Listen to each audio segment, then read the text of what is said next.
finding ways that we're helping partners finding either, balance in their life or focus or purpose. Practices that are going to help improve your project management skills or your finances. We're here to talk about setting long-term goals and then how to achieve them. Increasing your quality, therefore becoming the best place in town to work.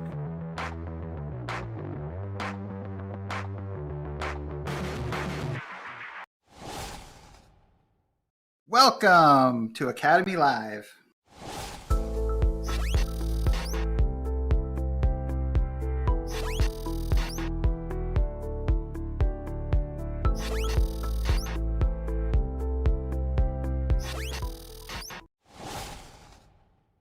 Welcome back to Academy Live. We are happy to be back after a nice little fall break. We all enjoyed time planning this amazing show for you, and we had spent some time with our families. So we're back and we're ready to have a great show for you today.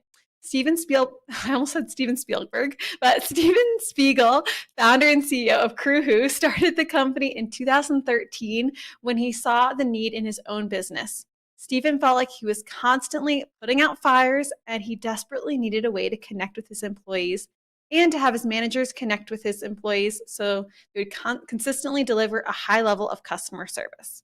We're looking forward to our conversation with Steven later in the show, but I have no doubt it'll be interesting. But before we get into all of that, I want to tell you a little bit about a video that we're going to play in just a few minutes. Once a year, Academy as a team, we get together in person in our Denver headquarter office to plan, talk about what our goals are going to be, reflect on the previous year. And I was able to sneak in a special project that I'm really excited to show you. It's talking all about instructor-led courses and all about why courses are so beneficial to our partners, and to tell you a little bit about the subscription program. This year, subscription has been in a pilot mode, and you're going to hear us talk about it more and more as it's going to the general, every partner it's going to be available for very soon. So I want to tell you a little bit about it, and we're going to show this video. If you have any questions about it, I encourage you to reach out to your channel account manager, and they'll connect you with their operations solution consultant so you can learn more and get involved in the program. So without further ado, let's play the video. The Academy instructor-led course subscription is really quite unique. There's nothing really like it in the industry. It's not a webinar where you're just sitting back and maybe have your camera off and maybe you're doing your work on the side. You're really meant to come in and be engaged, shut down your distractions, and really be ready to learn. There are really 4 main benefits to taking an instructor-led course. The first benefit is that you're taking a topic that's really relevant to you as a managed service provider. The second piece is an instructor that is an expert. I started in the MSP industry before was really even called the MSP industry. I was a computer consultant back in the day. The advantage of working with one of our sales coaching teams is we all have done sales in MSPs for a minimum of 20 years. I think one of the benefits of taking the class with me, specifically with project management, I've lived in it, I've done it, it's my passion, I can talk about it. My last job was Director of Service Ops at a MSP. I just want you to succeed in whichever way you want to succeed. I'm very passionate about building things up. The third piece is the content that you get, the documentation that you're able to take away from the course. So you get recordings of the course content, you get PowerPoints, you get worksheets, you get homework assignments, you get all of these different physical takeaways that you can use and implement over and over again. The final piece is around your peers. You're in a room where you're meeting with other people in the same industry that are going through the same similar challenges as you. And so you get that opportunity to connect with your peers and to make those connections and learn from one another.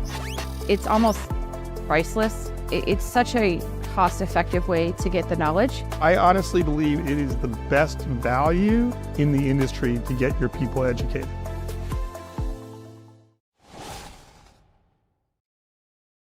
Man, I am stoked about doing the subscription on the instructor-led courses. We've got like 25 different courses in market now, and it's going to be unlimited. Anybody in the company that, once you buy that subscription, anybody in the company can sign in and just take advantage of those courses. Or, and they're instructor led. There's a person on the other side with these. So I'm super excited about getting those going.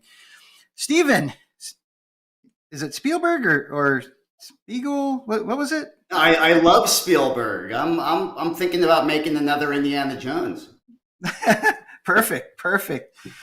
No, I'd like to welcome Steven from Crewhu to the show. And as we always start off, Steven, if you could give us a little bit of a humble brag, that'd be awesome. Yeah, my name is Steve Spiegel. I'm the founder and CEO of Crewhu. We're a customer experience and employee recognition platform for MSPs. And one thing that I focus on really daily is company culture and customer experience, and I love tackling that problem. And this is a great place to be. The channel. Oh, that's awesome. Now, I have a tendency to dive too quickly into these conversations, and then I completely forget about the quote of the day. And so I'm going to ask you, before we get going too far into it, to talk about the quote that you brought with you today and kind of why it's important to you. So let's take a look at that. Celebrate the small wins daily. Yeah, that's something I say daily. It's very easy, especially in this channel, in this industry, to look at all the things that are going wrong. But if you look closely, I would say 90 to 95% of the things that happen are going right, not wrong. So you just have to stop and just recognize that. Recognize your guys on the line for doing a great job, because it's not easy. And if you do that, they're just gonna be intrinsically motivated to continue on, rather than if you don't do it and they're working really hard and they're like, they don't even notice what we do. And next thing you know, they're disengaging just a little bit. And that's why, I would say the majority of companies out there they don't stand out. They're not terrible, but they're average. And it's really hard to grow being an average company in this industry. That resonates with me. And I love that you saw a need in your own organization and started creating the Crewhu software application. Like, can you tell me a little bit sort of about like the origin story there? Like what was it that made you create Crewhu and then bring it to our community? All my career, customer experience has been central. Whether I was an employee, as a salesperson or an account manager or owning a business. It was all the way back in 2003 or X. I was traveling across country with my wife Keika. We just spent all of our money and we invested in a franchise, Cold Stone Creamery. So we're leaving California, we're leaving all of our friends, and we're going out to Florida to start something new. I thought I was done. If I can't sell ice cream in Florida, what else am I going to be able to do? Sometimes I wonder about the Cold Stones up here in the Northwest. Like, seems like that'd be a really good business about 6 weeks a year.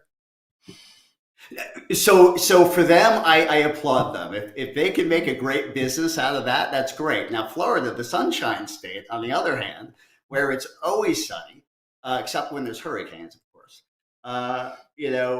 was a great market. And all we had were Baskin Robbins and Dairy Queens. Come on, I had something that was great. Cold Stone Creamery is really great ice cream, and I'm like, oh, I'm going to go out there. We built franchise after franchise after franchise after franchise. We were winning the market. It was great. And, fast forward a few years, things weren't great. Turnover was terrible. Sales were going down. Every time my phone rang, I would literally shake. Oh my God, not another fire. And when I looked into it, I saw that the managers were always coming to the employees with problems. I looked at our stores. We would get one negative complaint out of thousands of transactions, one negative complaint per store per month. And it was because it took 20 clicks to get there, right? So we had to figure out something. I mean, sales were going down, turnover was high. We created this solution that's now Crewhu, where we tied into the loyalty program and we surveyed our customers 5 minutes after the transaction ended. Instead of 20 clicks, it was 1 click. Instead of getting 1 negative survey per month, I was getting 196, of which were positive, 4 were negative. So we were saying, great job, great job, great job. And it was okay for the 4 negative because we built this trust with them, because we were celebrating the daily wins. Well, suddenly, turnover went down, sales went up. We ended up being one of the highest grossing franchise groups in the country. And at that time, I knew it was possible to deliver badass customer experiences 100% of the time. And that was important to me because it didn't only change my business, it really changed my life. I could answer my phone again without shaking. I could have dinners with my family without thinking about work, right? And it is important to the MSP community because we sort of, went into it. Luckily, they found us, but they started to use our platform. We started to integrate with all the tools, and now we could deliver the same thing to them that happened to me. So that's what I spent my life doing, talking about how they can improve their customer experience. And there's so many parallels with retail and the IT space. It's all about service. All about service. You said badass, and that kind of reminded me of something. My son Tyler, he I think I might have mentioned this on the show before, but I picked up this hat in, I don't know when it was, 7, 8 years ago at a Pax8 booth, and he started wearing it to school, and he got called in the office because they wanted to know what Pax8 was, right? So he's like, I don't know, my dad got it at a computer show, and they're like, oh, okay.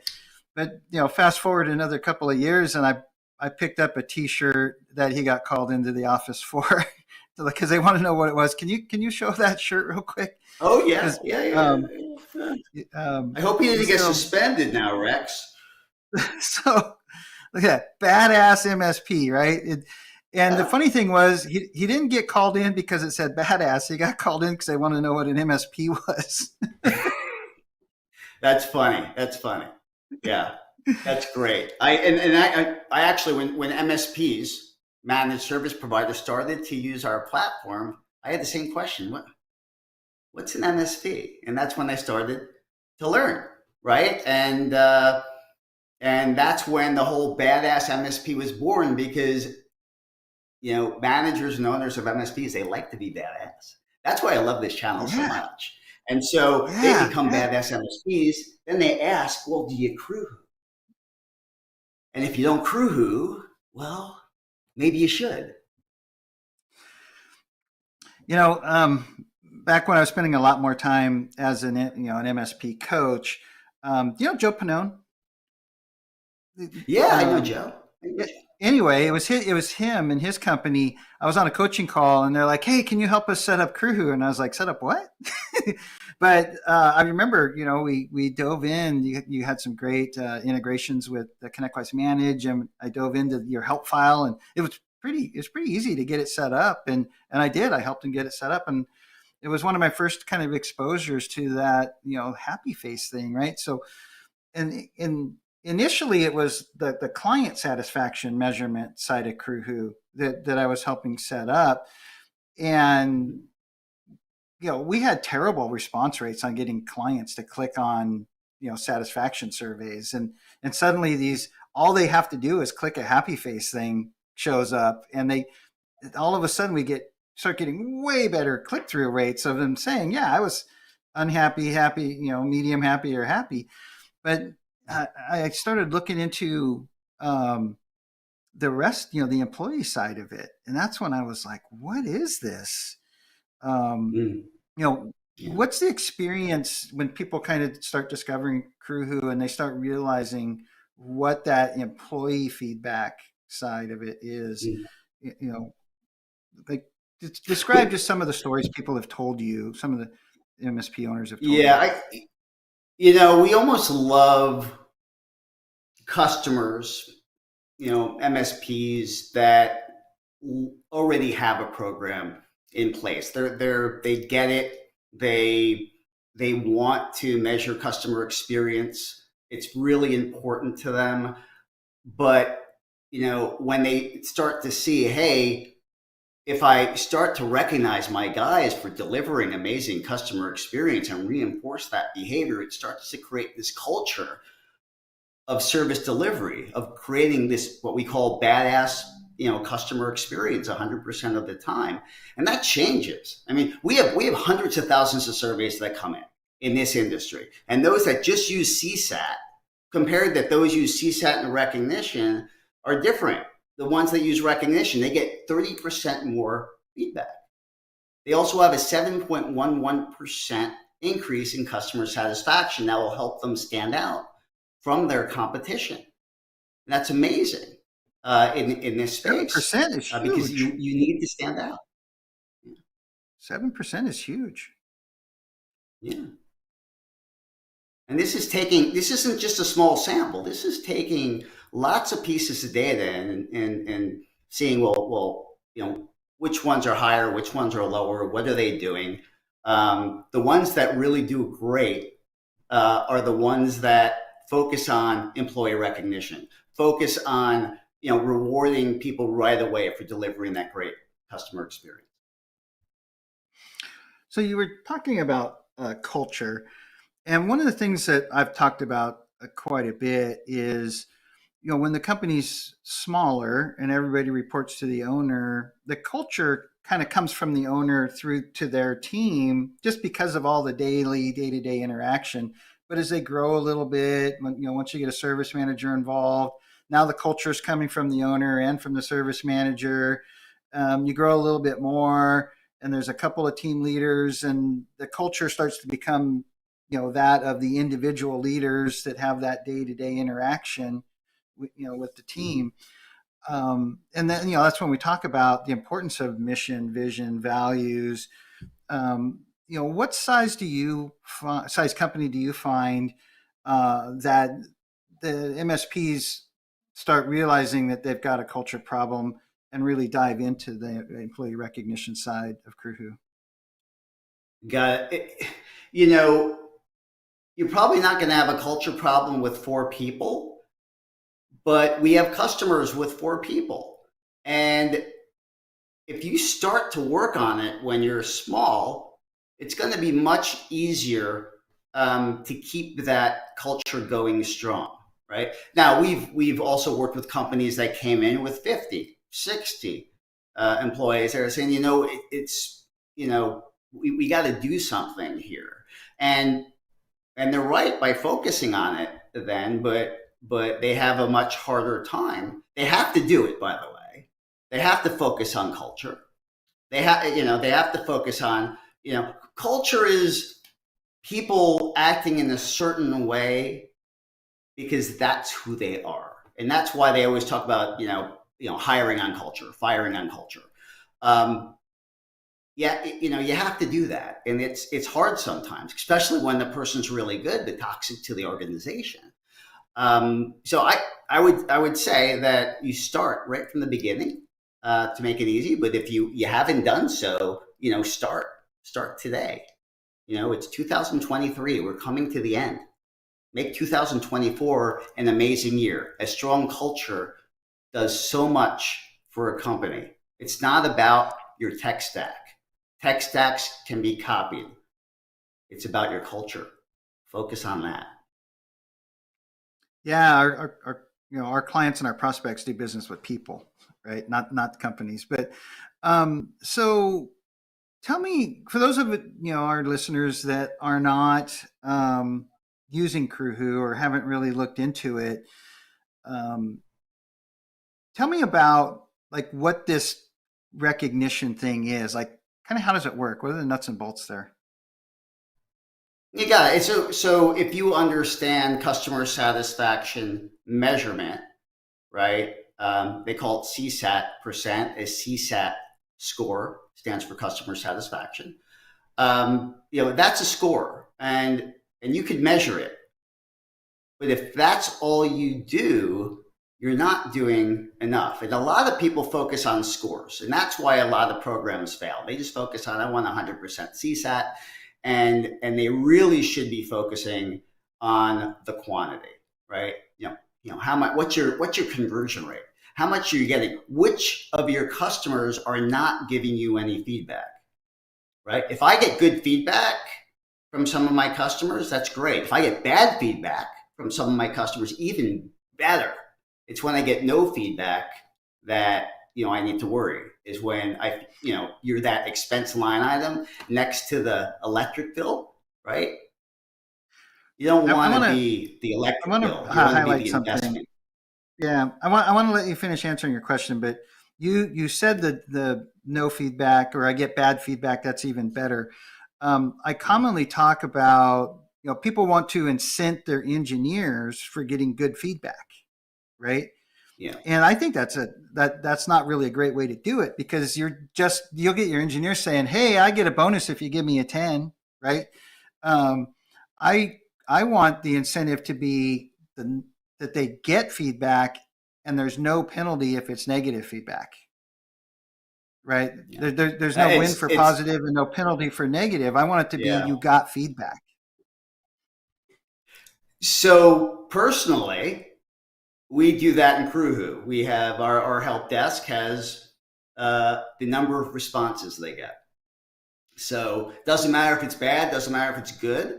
And I get why you would only reward good, and I don't think that's bad either. I'm somebody that will give you 100% trust. You have all my trust. Now you can break my trust, and you'll probably never get it back again. But in the beginning, you have it. So I don't. As a person, I don't think you're going to come and say, "Hey, give me a good rating." If I catch you, there's an issue there. But I don't think that's necessarily bad. But I absolutely agree with your Rex. I do that. I like to count the number of surveys instead of number of positives. So I interrupted you. I'd like you to kind of get back to answering my question about this. What is this employee recognition piece that you got built in there? Thank you, because I'm 53 years old. I don't remember things that well anymore. So thanks for repeating that question. So the recognition piece is, you collect the feedback, right? And then, you can recognize your guys. So if it's positive, you could recognize your guys automatically. Like you said, if it's negative, you could recognize your guys automatically. But we have a trigger in place that does it. What people like generally in any process is, how can we automate it? So we make it very easy for your team to get recognized, right? You guys are using it in the academy as well, so you get it, right? And then there's that other piece where you have your core values, or you have your customer bill of rights, and we can get in the customer bill of rights as well. But let's just stick with the core values right now. The core values of the company. People have it on the wall. People have it in the handbook, or the virtual handbook these days. And they have core values, and people forget about them. And core values are not aspirational, right? Core values is who your company is, and that's why it starts with the owner when you have one or two people, right? Because it's the owner's personality. Then when you bring in some leadership, it's their personality along with the owner's personality, and you hire people that fit that culture, right? It's not aspirational.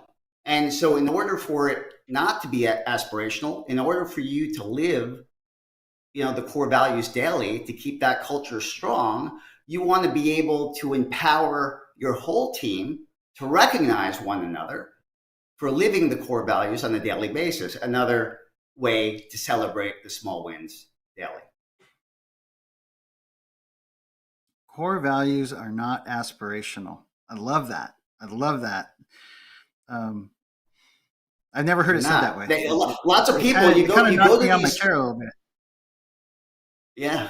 You go to these shows, right? And you see these motivational speakers, and they talk about core values, and they show, this is my core value, right? And everybody wants to go, I want those core values for my company. Well, do you live those core values? Does that represent who you are? Or do you want to be that way maybe one day? And if the answer is I want to be that way maybe one day, that's not your core, that's not your culture. You gotta work your way to that. You are what you are. I am what I am, like Popeye says. There you go. Well, that's pretty cool. Now, when people give positive feedback, is there like a scoring system, and then what do you do with that? Or feedback? There's so many things you could do. We like to put points tied to it. We call it Crew Coin. It's not as valuable as Bitcoin, but it might be one day. So people earn points by getting positive feedback for the most part. Receiving core value badges from others in the organization, and we also have a gamification feature where you could take leading indicators like response time and resolution time and number of tickets closed, and you could gamify that, and you could leaderboard that, and you could have first, second, and third place awards. You could have winner take all awards. You could have goal awards where everybody could win. So focusing on getting great feedback, focusing on living your core values daily, and focusing on those leading indicators that will ultimately lead to amazing, customer experiences, is how they're awarded. Then you have points, Crew Coin, that you can redeem for prizes that are meaningful to the employee. And it's so amazing what that does. It's so powerful, right? It's not, celebrating the small wins daily. They're micro awards. They're by themselves. They're not big awards. They accumulate. But getting that intrinsically means something. We're communal. We're human. We want to feel like we belong. And when you're recognized for something, for a daily goal or living a core value, or even getting one positive rating for one ticket, means so much more than people give it credit for. I love all the work that you've done with Crewhu. I know. I heard the other day there's like 400 vendors waiting to get into the Pax8 marketplace, and you successfully did that. So I'm going to call that a win. My time is kind of coming to an end, and I need to get Chris and Bessie in here to talk about a couple of questions. Before I did that, though, I would like to take a minute and take a look at this week's sales pitch with Keith. So if we could take a look at that.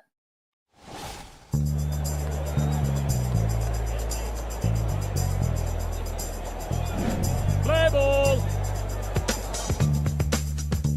The home run, the dinger, the long fly ball, the tater. Those are names for the home run. Babe Ruth, Hank Aaron, Ken Griffey Jr., Willie Mays. The best home run hitters of all time. All of them will tell you they weren't trying to hit a home run. They were just trying to hit the ball hard in the gap somewhere, get on base, and help their team out.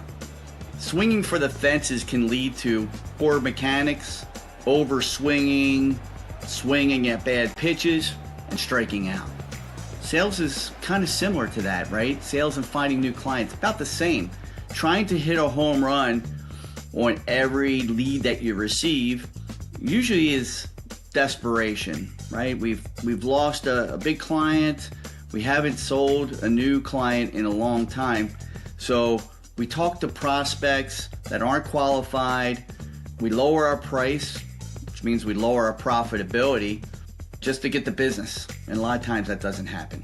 So what are some of the ways to make sure you are driving the ball and making good contact. So in baseball, there's 4 bases. So let's touch all the bases here. 1, target client profile, an identified specific description of who your perfect ideal client is.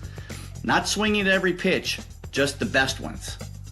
2, knowing 2 to 3 problems that you solve for your current clients.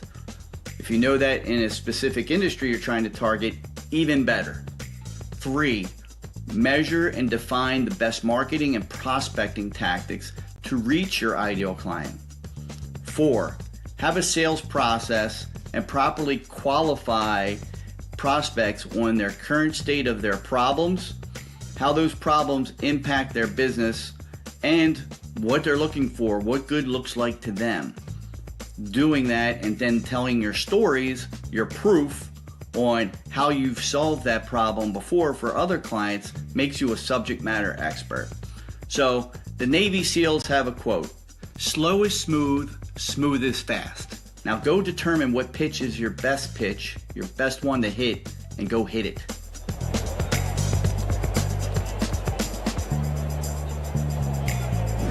Play ball.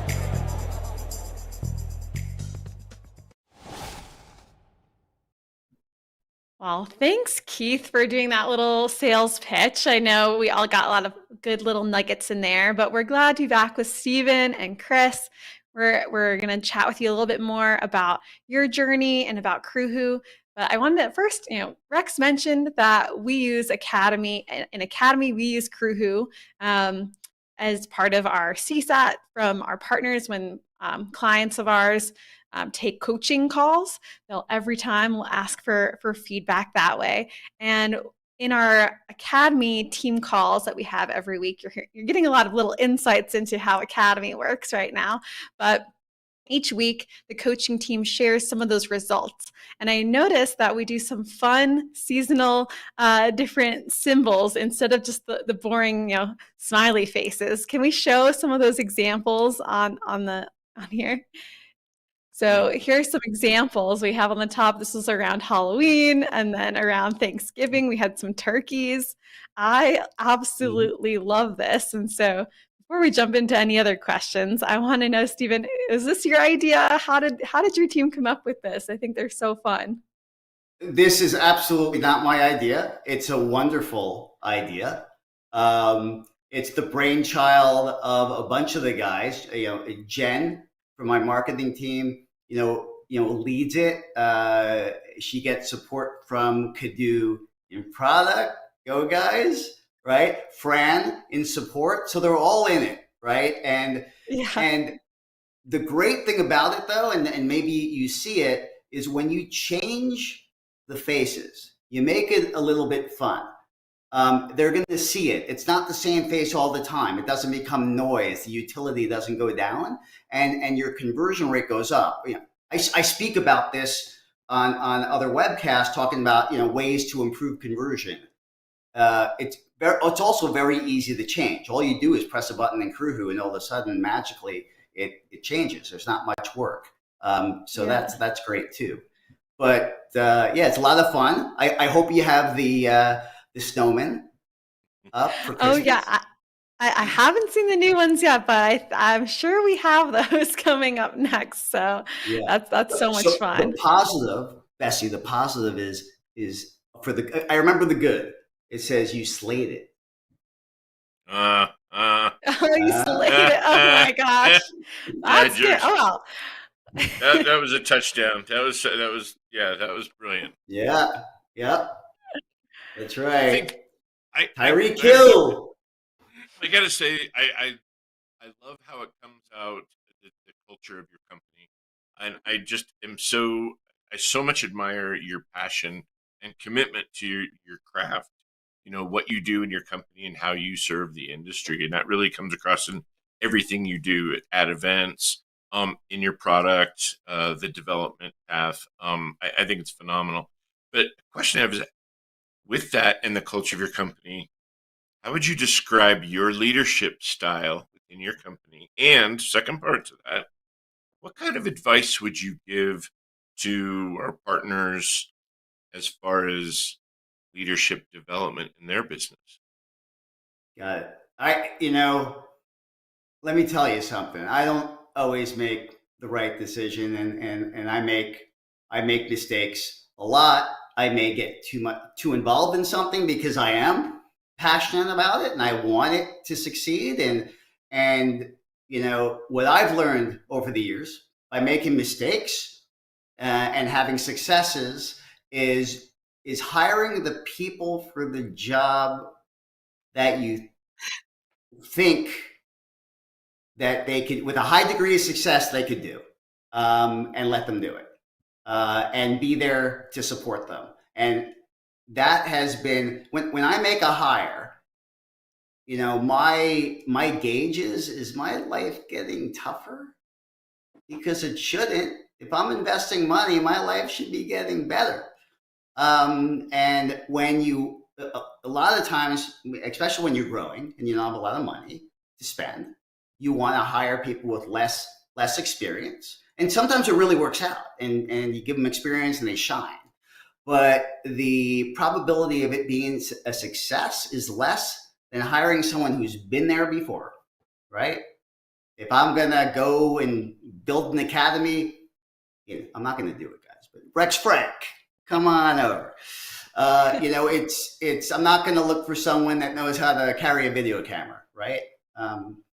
So, look for the people that have the experience, have MSP experience, have channel experience, and you'll have, better success. And really live by your core values. Really celebrate the wins on a daily basis. Build trust.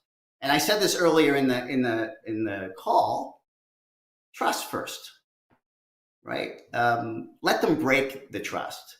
Don't let them earn the trust.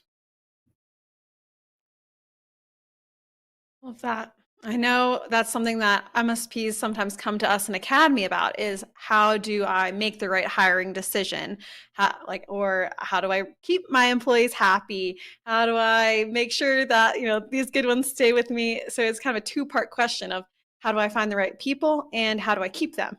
And so you've kind of already started to answer that. But do you have any other, so we're looking for experience, is there any kind of questions that you ask in the interview process, or how do you suss out if they're going to be a good fit for your culture? Is that something that you can ask or find out before they join? What do you think about all that? So I like to do two things in an interview, all right? And then I like to have a lot of luck on my side. Because you always need a bunch of luck to be successful with good hires. First of all, like I said, if they have experience in the channel, if they have a good reputation in the channel, it's much easier to say, hey, come on board, right? But you want to know if they fit the culture, and so we do this exercise where I say, okay, I want you to think of your best friend. I want you to give me 5 adjectives that describes your best friend. And then they do it. Okay, very great. Now I want you to think of someone you hate. Hate's a strong word. You might not hate anybody, but think about a politician or something, and maybe you'll find the hate. What are 5 characteristics that describe that person? You go, good. Cool. Now, I come over, we're hanging out, take me to your hometown, take me to breakfast, take me to hang out with your family or friends. We go out to dinner, you take me on the town, we have a good old time. I leave that one day. What are the 5 characteristics I'm going to use to describe you? Now, you take all those words, you sort of see, does it sort of match up to our culture? And that's kind of cool. I like that. I dig that. But the other thing that's really helpful that I do, and I do more now even, is first of all, I have a really descriptive job description, right? Bulleted. This is what I want you to do. This, and this, and this. And by the way, this is your 30, 60, 90 days. At the end of 90 days, your success for these things, you're going to tell me if you have the skills. Now let's get out of culture. You still need the skills. I used to say it's all about culture. We could teach skills. I don't totally agree with that anymore. The more skills that they have to start, the faster you're gonna be able to get them up and running. You might not need to do anything. And so I asked them, what are you awesome at? What's that? What are you awesome at? What are you awesome at? And what do you love to do? Okay, great. What are you awesome at? What do you like to do? Okay. What are you pretty darn good at, but you hate doing? Okay. What do you not like? And what are you not good at? And I always preface this with, think about not good at something that takes you a long time. I like to present in public. I love it. I get on stage and I have a lot of fun. A lot of people hate that. I love it.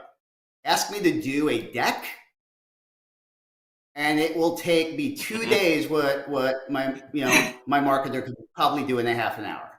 So don't ever put me on a PowerPoint presentation.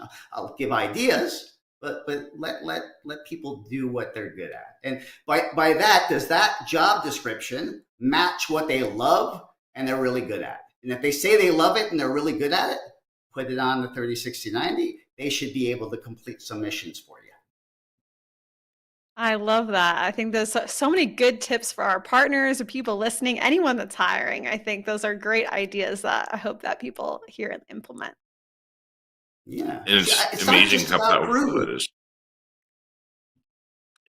It fits anywhere, right? I mean, it's just inspiring people to do what they do well and love to do, and the impact that has. Now, you've been in business for 10 years, and I just want to pause and kind of say, congratulations. I think that's huge. So as you kind of pivot, what does 2024 look like? What are some of your challenges ahead of you as your business goes into its, next phase in, 11, 12 plus years? Yeah. Got it. So as we grow, we become a bigger company. I don't know all the customers anymore.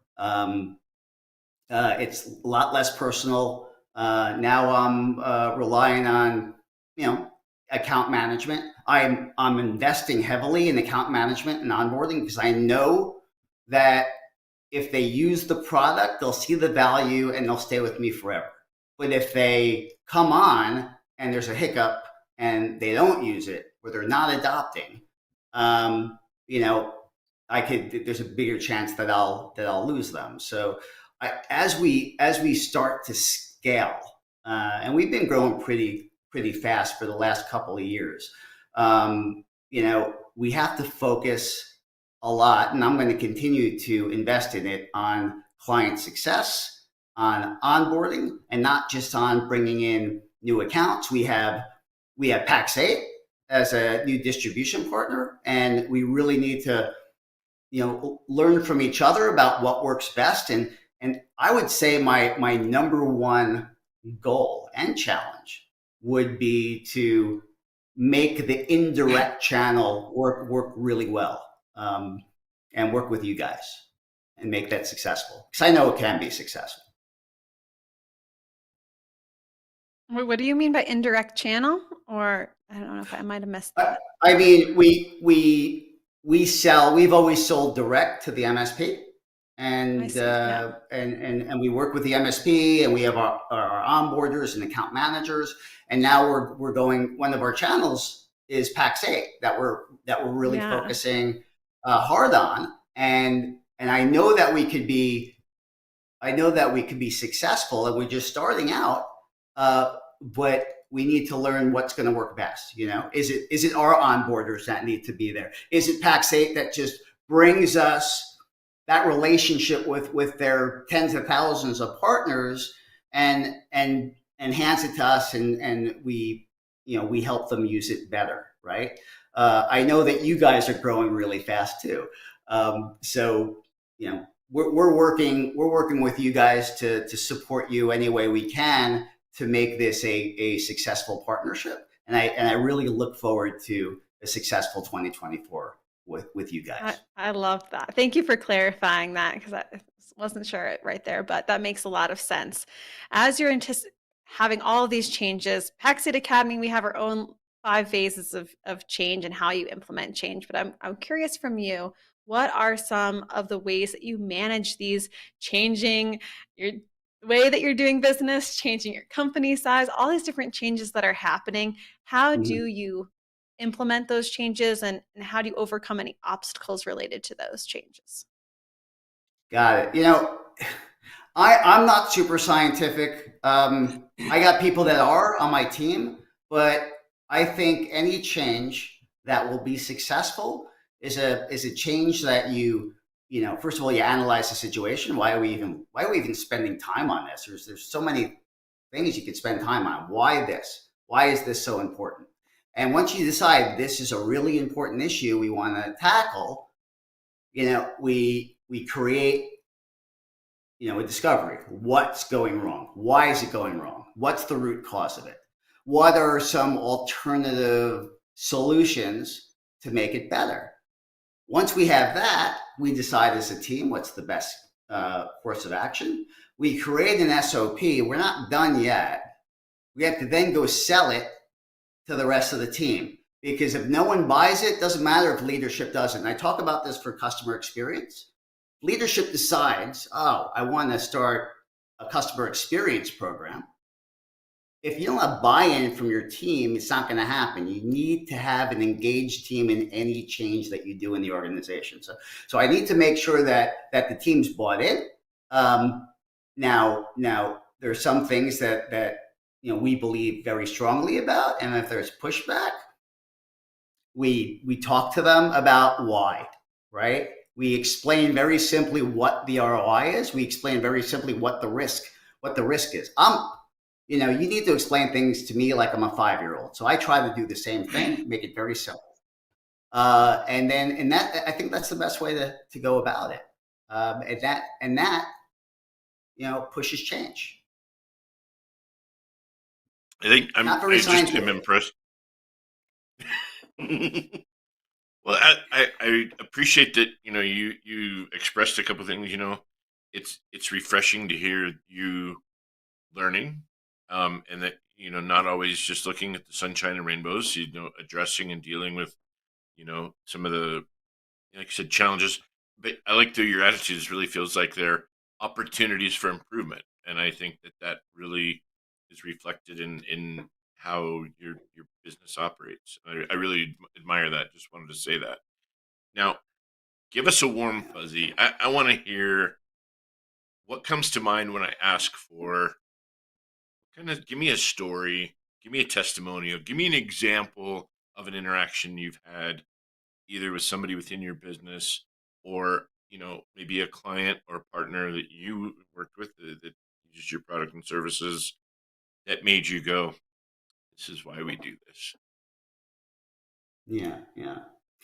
You know, I have a signature talk that talks about our framework, that talks about, you know, why satisfaction, customer satisfaction and employee recognition together is so important, why an engaged team is so important.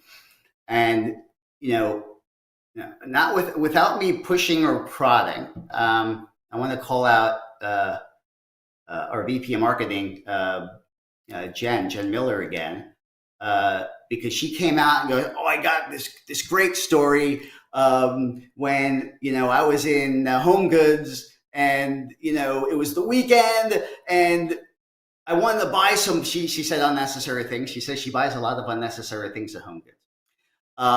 So I think her house is very cluttered, but she goes there and she goes, oh, I want this thing. I think it was a frying pan. She likes to cook a lot.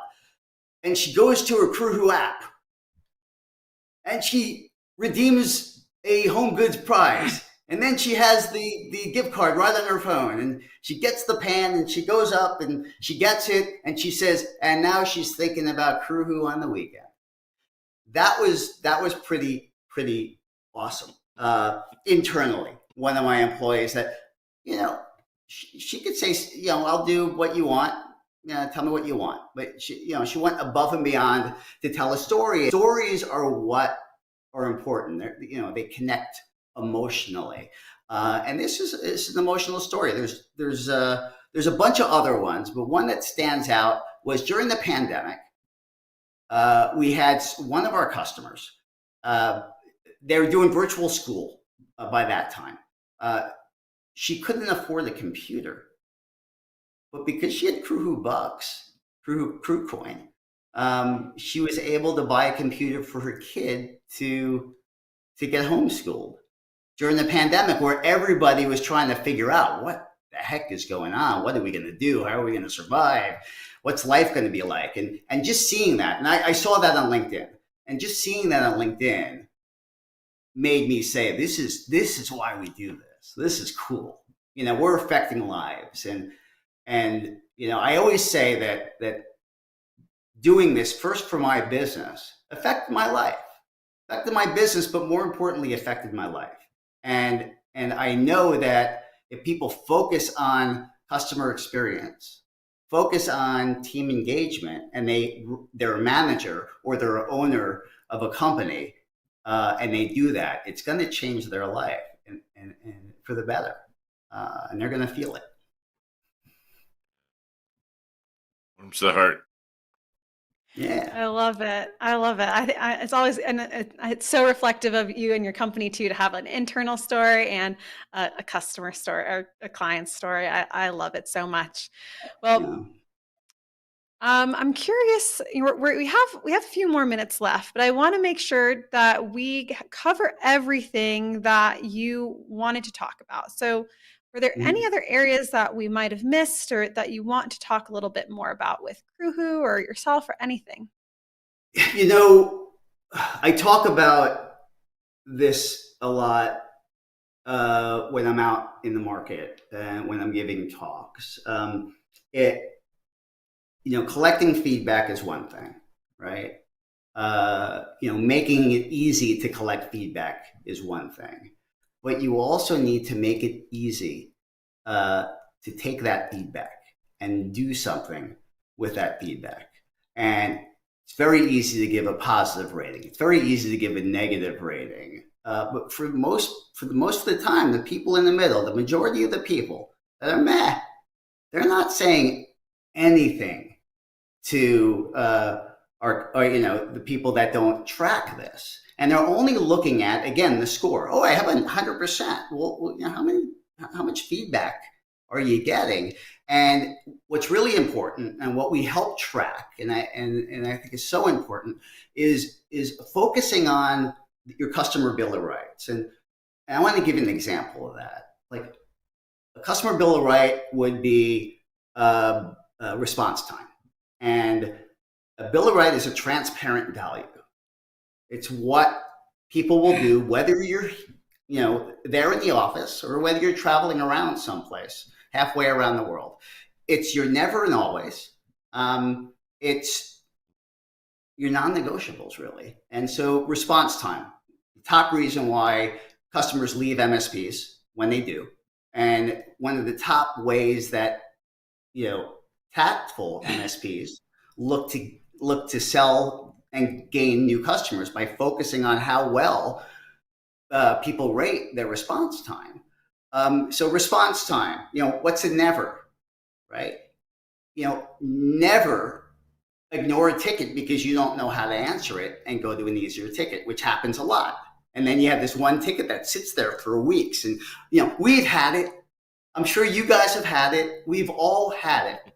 But we need to focus on that, right? And then always give a human answer within 30 minutes. Always update a ticket on a daily basis if you can't solve it, right? Now you have a customer bill of rights. Now, if you have this in the Crewhu survey or whatever tool that you use, you'll have it as a tag. And you can have things like response time, resolution time, customer service. It goes on and on. We talk about this, but now you can report not only on the smiley face, but you can report on, well, why are they giving it to you? Response time, resolution time, helpfulness, accuracy, effort to resolve.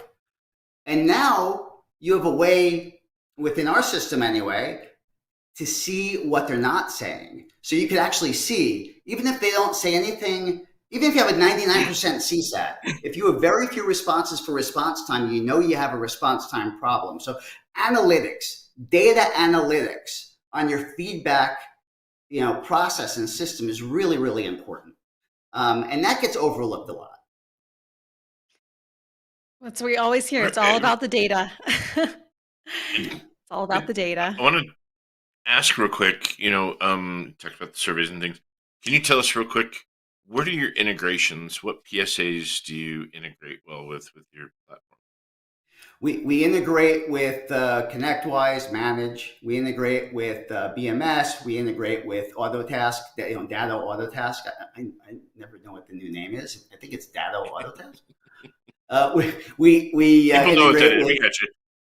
Yeah. Oh, so we integrate now with Halo, which is taking on the channel by storm. They're an amazing company, and we integrate with a lot of other smaller ones, and we actually do custom integrations if someone comes to us with something that we may not integrate with, or we have some people that they made their own custom PSA system, or at least the ticketing side of it. So we have a team that focuses on integrations. We one of our popular integrations is MS Teams. So if you use MS Teams, for example, it's worthwhile to take a look at this, because you can actually recognize other team members right from within MS Teams where you live, right? You can see all the feedback that's coming in right from MS Teams where you live. And I know you guys are big, you're a big Microsoft shop. So, really, really important. IT Glue and documentation systems. We help measure those that document and those that don't. So we could reward your guys for documenting. And that's probably one of the biggest issues in managing a tech team, right? Document, because if you document, you might not need to hire that other level 3 that's really hard to find, right? Because now your level 1s, level 2s could fix these issues because it's out of their head and onto the document, right? We have a case study with one of our customers that actually grew 40%. 40%. I forgot what it was. Maybe it was like 2,000 endpoints without hiring a single person, because they focused on documentation. Now just multiply 2,000 by $150 or $200 or whatever it is, and you have a pretty good number there. I love that. Stephen, so great to have you on Academy Live today. I hope you enjoyed your time with us. We definitely enjoyed our time with you, getting to know you, learning more about Crewhu. Thank you so much for being here. And we'll say bye now. We're going to move over to final thoughts. Hey, take care.